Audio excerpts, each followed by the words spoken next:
I think it's essential that my voice is heard in this space because it will affect me.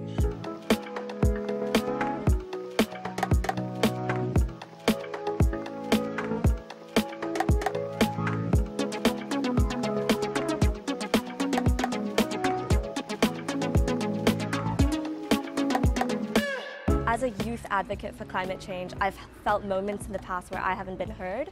If I had 5 minutes to speak to delegates and the attendees and everyone coming to COP, I would tell them that simply being here is not enough.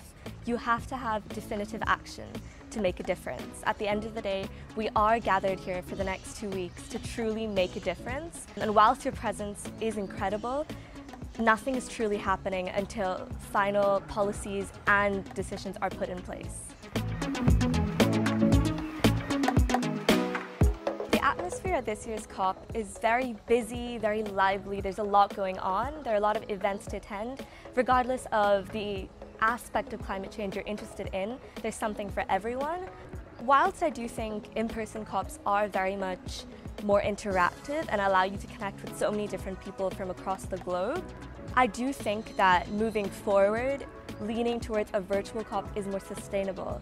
It does save us in terms of transport, travel, things like that. And it does allow so many more people to participate. I think we're blessed with social media and the internet, and using that to our advantage in the climate space is essential towards progress.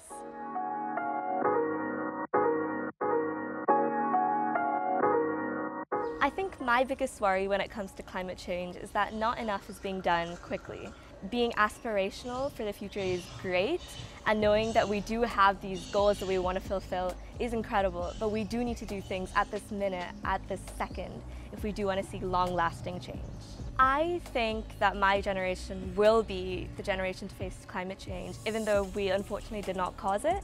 It will affect us the most. 2050 is the year to remember, where they say that if we don't do anything now, we will be looking towards an unsustainable future and we won't be able to survive on Earth. That will unfortunately affect my generation, the generation's future to come. And I don't really want that to be the case. At the end of the day, I think it's essential that my voice is heard in this space because it will affect me.